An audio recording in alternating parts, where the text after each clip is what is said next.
प्रशांत किशोर जिस तरीके से बिहार में अलग अलग इलाकों में पहुंच करके बिहार बदलाव यात्रा के माध्यम से जो बयानबाजी कर रहे हैं उस पर अब सवाल उठने लगे हैं। सवाल ये उठ रहे हैं कि क्या प्रशांत किशोर बिल्कुल तानाशाह जैसा बयान दे रहे हैं? क्या तानाशाहों की तरह ये पूरे जो कानून व्यवस्था है उसको अपने हाथ में ले लेना चाहते हैं? क्या जनसुराज पार्टी अगर सरकार बनाने में सक्षम हो जाती है तो आने वाला वक्त बिल्कुल तानाशाहों वाला वक्त होगा? क्योंकि जो बयान उन्होंने दिया है उससे राजनीतिक गलियारों में इस तरह की तमाम चर्चाएं हो रही है। तो आखिरकार वो ऐसे बयान क्यों दे रहे हैं, क्यों ऐसा वो कर रहे हैं जिससे लोगों को सवाल उठाने का मौका मिल रहा है और खास तौर से जो राजनीतिक दल हैं वो सवाल उठा रहे हैं? क्या ये उनकी कोई चाल है? क्या प्रशांत किशोर इस बहाने से कुछ सुर्खियां बटोर लेना चाहते हैं? क्या प्रशांत किशोर ये इस तरीके का मैसेज देना चाहते हैं कि अगर उनकी पार्टी जीत कर आई तो यहाँ पर कानून व्यवस्था बहुत अच्छी हो जाएगी?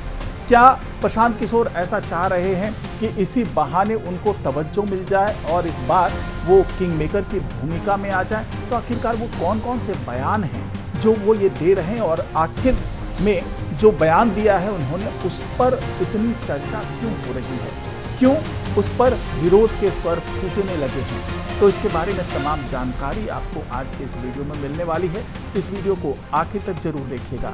नमस्कार, मैं हूं डॉक्टर सुरजीत सिंह और आप देख रहे हैं यंग भारत न्यूज। अगर आपने अभी तक इसे सब्सक्राइब नहीं किया है तो सब्सक्राइब कर लीजिए और अगर आपको ये वीडियो अच्छा लगे तो इसको लाइक कीजिए, शेयर कीजिए और कमेंट जरूर कीजिए। तो जिस तरीके से प्रशांत किशोर ने बयान दिया है और आए दिन इस तरह के बयान देते रहते हैं कि अगर बीजेपी का कोई नेता, कोई जेडीयू का नेता या यूं कहें कि एनडीए सरकार से जुड़ा हुआ कोई नेता आपके गांव में पहुंचता है तो उनको खदेड़ दीजिए, उनके साथ मारपीट कीजिए, उनको भगा दीजिए।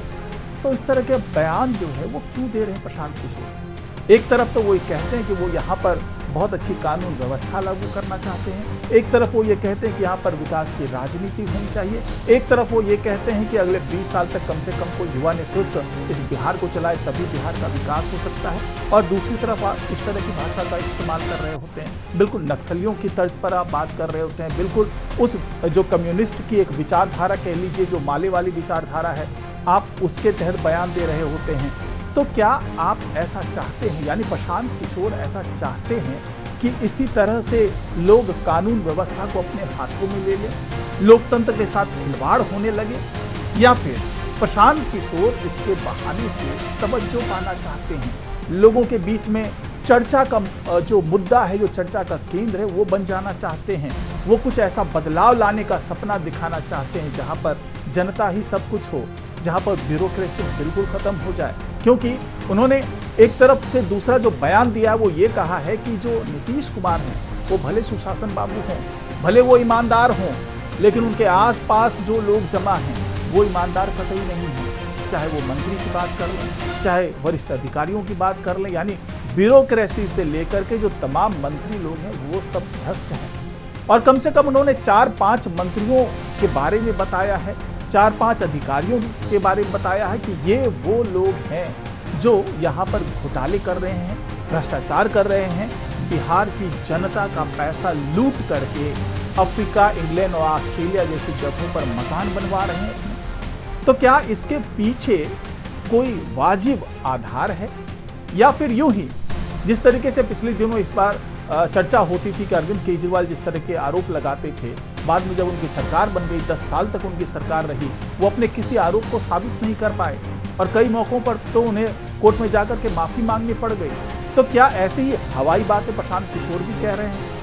क्योंकि जिस तरीके से क्रांति करके अरविंद केजरीवाल दिल्ली में सरकार बनाने की दिशा में आगे बढ़े, उसी तरह की कोई क्रांति लाना चाह रहे हैं जनसुराज पार्टी के संस्थापक प्रशांत किशोर।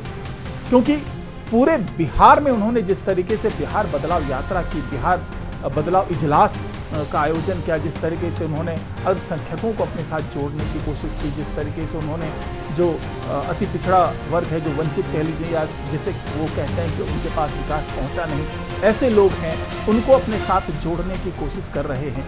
तो क्या ऐसे लोगों को आगे बढ़ा करके वो ये संदेश देना चाह रहे हैं कि आप जब तक अपने हाथ में कानून व्यवस्था को नहीं लेंगे तब तक ये तंत्र सुधरने वाला नहीं है? कई मौकों पर इस तरह की बात कर चुके हैं। और इसका परिणाम देखने को भी मिला है। बिहार में कई मंत्रियों के खिलाफ लोगों का गुस्सा भड़का। श्रवण कुमार जैसे मंत्री की बात कर लें तो उनको लोगों ने दौड़ा दौड़ा के वो क्या मंगल पांडे को घेरा, उनके खिलाफ नारेबाजी की, उन पर लाठी बरसाई और उनके काफिले पर पत्थरबाजी की।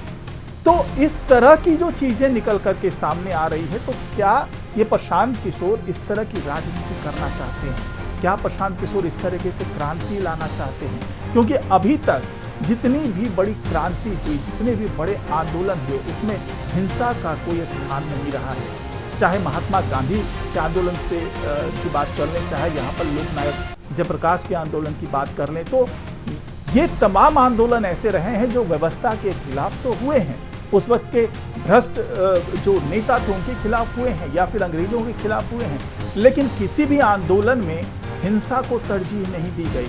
हर जगह अहिंसक तरीके से अपने विरोध प्रदर्शन को दर्शाया गया, अपने आंदोलन को आगे बढ़ाया गया और उसका परिणाम भी देखने को मिला। और उससे तमाम सरकारें बदली, आज़ादी मिली, तमाम चीज़ें हुई। लेकिन जिस तरीके से बयान दे रहे हैं प्रशांत किशोर कि कोई भी नेता आए, एनडीए सरकार का कोई नेता आए तो उनको गांव से खदेड़ दो, बयान यहाँ तक देते हैं कि भले बिहार की जनता लाठी डंडे ना चलाएं लेकिन उन्हें खदेड़ तो देगी ही।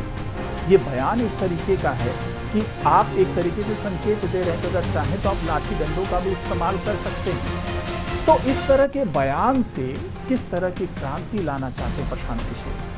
क्योंकि इस तरह की जो क्रांति की झलक बार बार देखने को मिल रही है, क्या ये उन लोगों को उकसाने की रणनीति कह लीजिए जो लोग हाशिए पर हैं, जो गरीबी की मार झेल रहे हैं, जिनके अंदर बहुत गुस्सा है, जिनके अंदर बहुत आक्रोश है? क्या ऐसे लोगों का गुस्सा, क्या ऐसे लोगों के आक्रोश को बाहर लाने की कोशिश कर रहे हैं प्रशांत किशोर? क्योंकि जो तमाम जोड़ घटाव है वो इसी ओर इशारा कर रहा है। प्रशांत किशोर आंकड़ों के बाजीगर हैं और उनको पता है कि कहां पर किस तरीके से अपने मोहरे को आगे बढ़ाना है, क्योंकि तमाम जो पार्टियां हैं, जो छोटी छोटी पार्टीज हैं, वो अपनी जो विचारधारा है उसको लेकर के आगे बढ़ रही है। तो इन विचारधारा के बीच में हो जाने का डर प्रशांत किशोर को भी सता रहा है। यही वजह है कि जन स्वराज पार्टी अकेले दम पर 243 सीटों पर अपने उम्मीदवार उतारने की बात कह रही है, लेकिन उनको चूंकि भीड़ से अलग दिखना है तो ये प्रशांत किशोर की शायद मजबूरी भी हो कि वो इस तरह का बयान दे करके सुर्खियां बटोरना चाहते हैं। और अगर उनके इन बयानों से कोई आंदोलन खड़ा हो जाता है, कोई क्रांति आ जाती है, तो उसकी अगुवाई करने का जो एक कह लीजिए कि अभिलाषा कह लीजिए, महत्वाकांक्षा कह लीजिए, वो प्रशांत किशोर के अंदर झलकता हुआ दिखाई दे रहा है।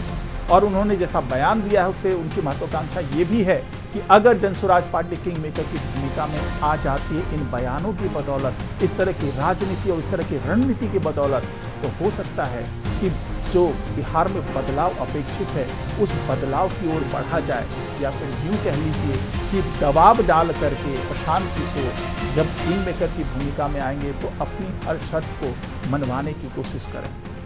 तो आज की रिपोर्ट में फिलहाल इतना ही। नमस्कार।